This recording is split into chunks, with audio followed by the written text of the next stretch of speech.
Assalamu alaikum wa rahmatullahi wa barakatuhu. Bismillahirrahmanirrahim.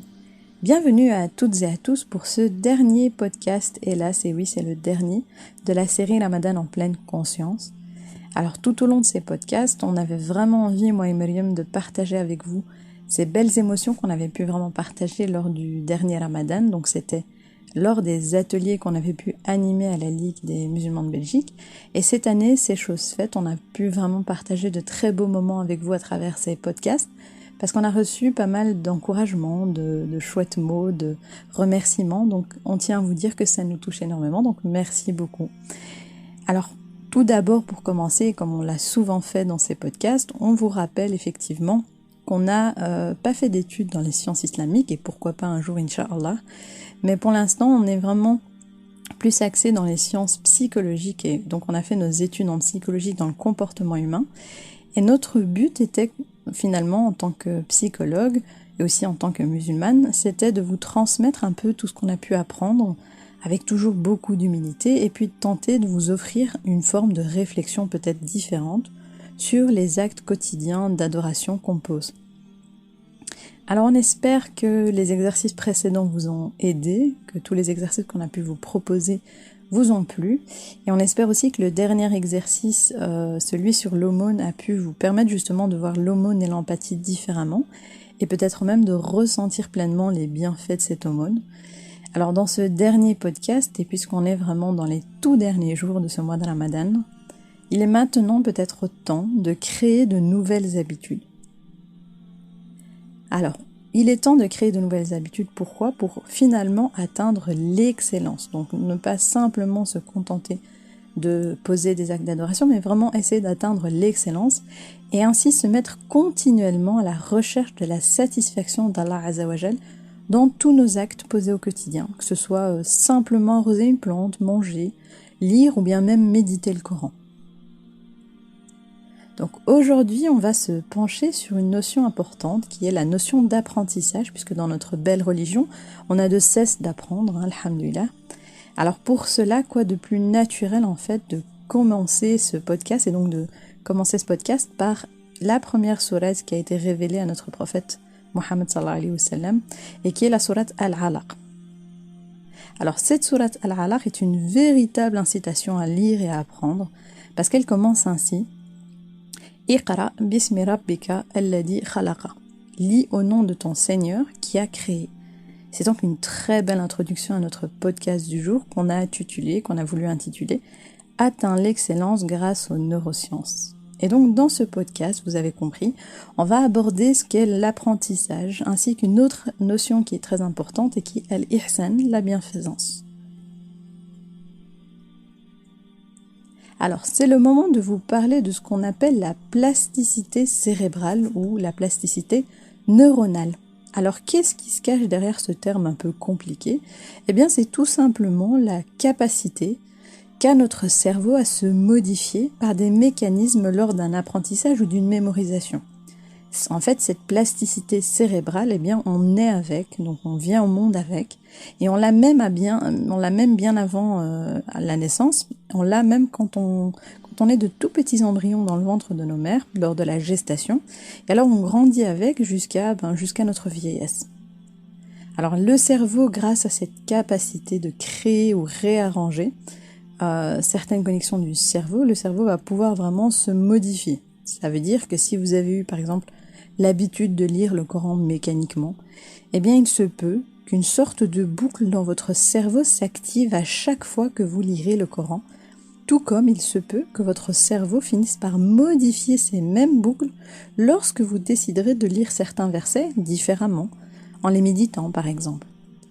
On comprend alors, finalement, qu'aucun apprentissage n'est ancré ou figé, ils sont au contraire vivants. Donc tous les apprentissages sont dynamiques à l'intérieur de nous, subhanallah, ce qui nous donne en fait une infinie possibilité de créer de nouveaux apprentissages ou de réformer ou reformer certaines de nos pratiques. En d'autres termes, et là je m'adresse vraiment particulièrement aux personnes qui pensent avoir une mauvaise mémoire ou qui pensent être incapables d'apprendre, et même peut-être à ceux qui pensent être bêtes, oui, parce qu'on leur a répété durant leur enfance, eh bien à ceux-là, Je dis simplement, votre cerveau en fait est un système dynamique qui est perpétuellement en mouvement par la volonté d'Allah. Au contraire, donc, vous n'êtes pas bête. Prenez enfin conscience en fait de cette capacité incroyable dont Dieu nous a dotés, dont Dieu a doté chaque être humain sans exception. Et donc cette plasticité neuronale, elle est à son comble, donc à son maximum, lorsque nous sommes tout petits, car c'est le moment de tous les apprentissages de la vie. Et donc profitez-en pour lire, et pourquoi pas à vos enfants ou à vos frères, à vos petites sœurs, des versets du Coran qui parlent peut-être d'Al-Firdaus, du paradis. Pourquoi ? Parce que quoi de mieux pour un enfant que de s'endormir en rêvant à cet endroit qui est magique, magnifique. En fait, ça permet une entrée en douceur dans la religion, en respectant vraiment cette plasticité cérébrale. Et ça respecte aussi la soif d'imagination qu'ont les enfants et les adultes. D'ailleurs, si en tant qu'adulte, vous rencontrez des difficultés à vous endormir, alors mon petit conseil, c'est de simplement revenir à cette lecture des versets qui parlent du paradis. Pourquoi ? Parce que là, on est dans une visualisation qui est positive. Ces versets qui vont parler du paradis ou des versets qui vont parler des bienfaits d'Allah, des miracles aussi survenus aux prophètes lorsqu'ils étaient dans de mauvaises postures, ça va vraiment vous permettre de revenir à cette âme d'enfant en fait, et ça va vous permettre de visualiser de bonnes et belles choses qui peuvent vous aider à chasser les mauvaises pensées, Inch'Allah. Donc privilégiez vraiment la lecture du Coran, mais pas n'importe quel verset, ces versets-là plus précisément.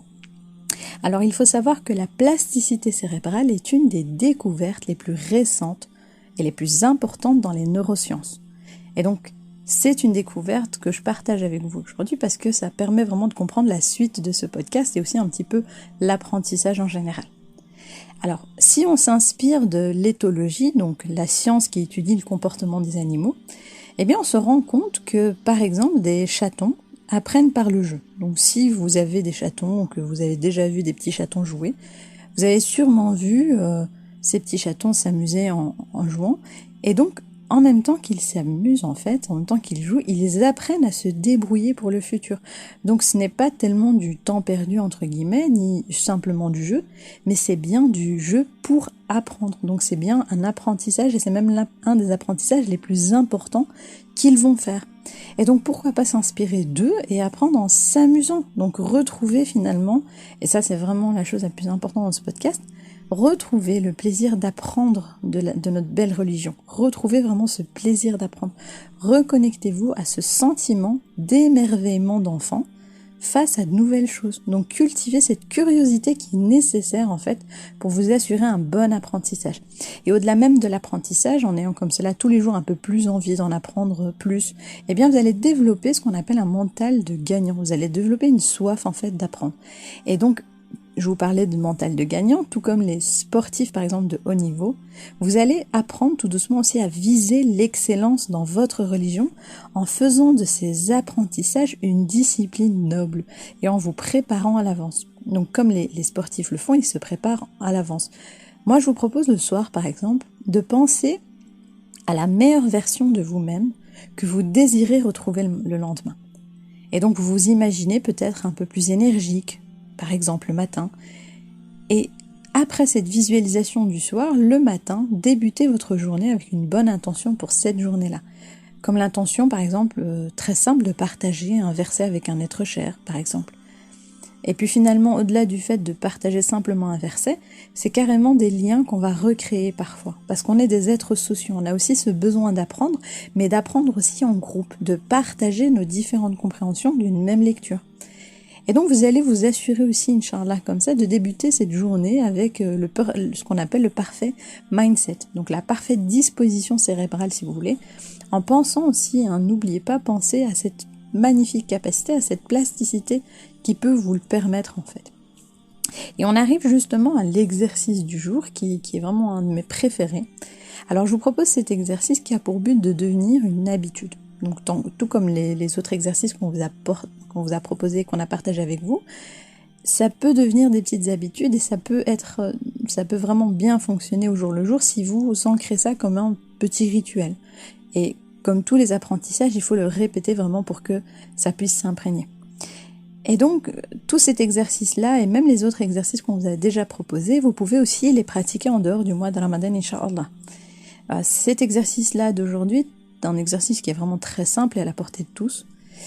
Alors, à partir d'aujourd'hui, le soir en vous couchant, même ce soir, tiens, pendant que vous écoutez ce podcast, si vous l'écoutez le jeudi soir même, à partir d'aujourd'hui, le soir en vous couchant, vous allez rechercher dans votre esprit un bienfait de Dieu auquel vous avez eu accès dans la journée et vous allez vous dire bien sûr Alhamdulillah.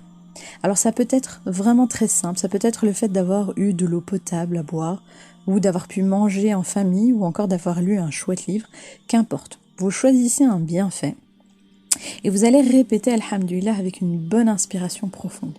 Et donc au moment où vous dites Alhamdulillah, vous expirez, donc vous relâchez tout l'air de vos poumons. Vous allez ressentir déjà vraiment un soulagement assez incroyable.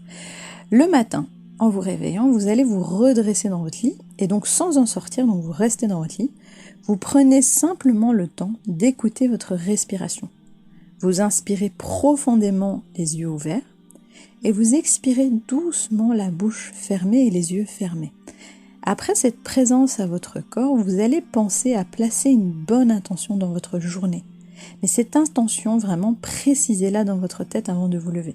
Ça peut être aujourd'hui, mon intention est de méditer sur un nom d'Allah pour m'en inspirer, par exemple. Ou aujourd'hui, mon intention est de faire sourire mes parents. Ou encore, ça peut être, par exemple, aujourd'hui, mon intention est d'être plus conscient ou consciente lorsque je buvrai de l'eau au moment de rompre mon jeûne, pour ainsi peut-être pleinement profiter de cette ni'ma, de ce bienfait d'Allah. Alors, pourquoi cette routine, elle peut changer votre vie ? Eh bien parce que, de cette manière, vous allez débuter votre journée par un but précis. Un but précis et conscient en lien avec le fait de vouloir plaire à Allah. Et le cerveau humain, il faut savoir qu'il fonctionne beaucoup mieux lorsqu'on lui propose un but à atteindre. Et donc pensez bien sûr aussi à vos du'a du soir et du matin qui sont complètement compatibles avec ce genre de pratique. Alors on a vu ensemble qu'Allah nous permet de pouvoir apprendre indéfiniment de nous réformer nos cœurs grâce à notre cerveau. Et puisqu'il est ici sujet d'apprentissage, on ne peut pas aborder la question des apprentissages sans aborder la question des erreurs. Alors je vous avais parlé de ces petits chatons mignons qui apprennent en jouant. Et moi je vous propose d'imaginer un instant que ces chatons sont là devant vous, ils jouent, et qu'ils tombent. Ils tombent et ils restent à terre. Et donc ils ne bougent plus, ils se laissent carrément vivre sans bouger. Imaginez ces chatons qui ont fait cette petite erreur, entre guillemets, de tomber une fois, et qui n'en tirent aucun apprentissage. Et donc ils se laissent simplement aller. Peut-être par crainte, par peur. Peut-être même qu'ils baissent les bras ou qu'ils baissent les pattes. Et bien pourtant, et même si c'est assez incroyable à envisager pour des chatons, et bien pourtant c'est ce que nous, en tant qu'êtres humains, on fait parfois. Alors combien d'entre vous n'ont pas eu ce sentiment négatif en pensant avoir fait une erreur ou plusieurs erreurs dans le passé ? Combien pensent que certains échecs ne sont que le reflet de leur réalité propre ? Combien ont donc abandonné l'idée qu'Allah pouvait leur pardonner et les guider ? Alors même qu'Allah est Al-Ghafour, donc un de ses noms c'est Al-Ghafour, le pardonneur, et celui qui pardonne maintes et maintes fois. Donc on a la chance d'avoir une belle religion qui nous permet en fait d'avoir ce lien direct et unique avec notre Créateur, donc nul besoin d'intermédiaire. Il suffit vraiment de l'implorer avec sincérité, et grâce à ce repentir sincère, eh bien on peut changer, se réformer, tout comme cette plasticité neuronale qui change perpétuellement. Et donc pour les erreurs passées, moi j'aime bien dire ça, pour les erreurs passées, eh bien elles cessent d'être des erreurs quand on commence à les voir différemment, quand on commence à les percevoir comme des apprentissages importants. Et donc pour reprendre la métaphore du sportif, un mental de gagnant en fait passe par une bonne estime de soi. Et votre estime de vous-même, eh bien, elle va également pouvoir changer et augmenter au fur et à mesure que vous gagnerez en humilité en implorant le Très-Haut, en faisant donc ce repentir sincère grâce à cette capacité de plasticité neuronale et en tirant du coup des leçons de tous vos apprentissages, quels qu'ils soient. Et donc il est temps de prendre conscience de tout cela pour pouvoir enfin changer votre vision de la religion et votre vision de vous-même. Alors je vous parlais du jeu, et bien sachez que des études montrent que l'on apprend mieux par le jeu et même en étant adulte. Donc ça ne vaut pas pour les enfants, ça vaut même pour les adultes. Donc faites de votre apprentissage un jeu. vraiment prenez plaisir à vous reconnecter finalement à ces apprentissages-là. Prenez vraiment aussi le temps de choisir les bonnes couleurs pour réécrire certaines sourates, pourquoi pas avec des termes compliqués, ou essayez de faire des quiz par exemple sur le Coran. En bref, rendez vraiment ça amusant sans avoir peur de diminuer la valeur du Coran ou de diminuer la valeur de vos apprentissages religieux, parce qu'au contraire, vous allez finalement, en fait, par le jeu, finalement, vous allez pouvoir vous l'approprier. Et donc, c'est bien ça le but. Le but, c'est de s'approprier les apprentissages, en faire les vôtres pour que vous puissiez vous en imprégner. Donc, ainsi, vraiment, on va ensemble pouvoir comprendre aussi la deuxième notion qui est al-ihsan, viser cette excellence. Et pour reprendre aussi une métaphore de notre cher professeur Mustapha Kastit, al-ihsan lui dit, al-ihsan c'est comme un ruban, une ficelle, qu'on va rajouter autour d'un cadeau. Et donc on pourrait se contenter de juste emballer ce cadeau, mais on va vraiment y rajouter ce soin qui va le rendre encore plus magnifique. On va en fait le parfaire. Eh bien, faites de même avec votre pratique. Rajoutez ce soupçon de soin qui va rendre cette pratique plus appréciable pour vous et, Inch'Allah, plus agréée par Allah. Et cet ihsan, en fait, nous permet aussi d'agir comme si Dieu nous voyait, tout le temps. Et en parlant de ça, justement, je vais vous dire 2 mots très rapides sur une discipline très peu connue qui est la neurothéologie. Donc la science qui étudie la présence physique de Dieu dans le cerveau. Et donc, dans cette science, on a mené des études. Il y a une étude intéressante qui en ressort avec une IRM d'un cerveau de croyant. Donc, ils ont pris un croyant et donc ils ont passé ce croyant dans une IRM, donc une machine pour pouvoir voir un petit peu sous imagerie cérébrale ce qui se passait dans son cerveau. Et ils ont fait exactement la même chose avec un non-croyant, donc une personne athée, et ils leur ont demandé la même chose. Ils ont demandé donc aux croyants de penser à Dieu, comme il le fait très souvent, et donc ils ont demandé aussi à la personne athée, de penser à Dieu, même si elle n'était pas croyante. Et on s'est rendu compte, subhanallah, en regardant les résultats, que le croyant a donc des activations au niveau de ses lobes frontaux. Donc on va voir beaucoup plus d'activité dans les lobes frontaux quand le croyant va penser à Allah, et tandis que le non-croyant, lui, quand il va penser à Allah, il aura beaucoup moins d'activation de ses lobes frontaux. Et même au-delà des lobes frontaux, on s'est rendu compte que tout le cerveau fonctionnait. Donc tout le cerveau était un petit peu comme en ébullition. Donc il y avait un petit peu des activations, des images, des couleurs un peu partout dans l'IRM. Et c'est assez incroyable parce que à ce moment-là, on peut effectivement se dire, mais tiens, on a ici vraiment le résultat qui nous montre que Dieu est peut-être présent dans tout le cerveau d'un croyant. Et finalement, quand on dit il faut agir comme si Dieu nous voyait tout le temps, même si nous ne le voyons pas, eh bien dites-vous que Dieu est physiquement à l'intérieur de nous quand on pense à lui. Donc finalement, on a cette capacité, en tout cas il nous a créé avec ce cerveau qui a peut-être cette capacité qu'on découvre simplement de pouvoir le voir. Et donc résultat, on l'entend souvent, il faut croire pour voir, il faut y croire pour voir. Ou il faut voir pour y croire.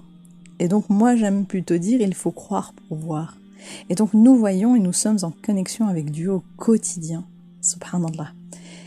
Et donc on arrive à la fin de ce podcast, le moment donc pour moi de partager un hadith avec vous. Alors c'est un hadith assez connu, mais il est assez long et donc il se prête difficilement à ce format de podcast. On a pris la liberté donc de garder ici vraiment la partie qui nous intéresse, mais n'hésitez pas à aller le lire dans son entièreté. Alors, le hadith débute ainsi.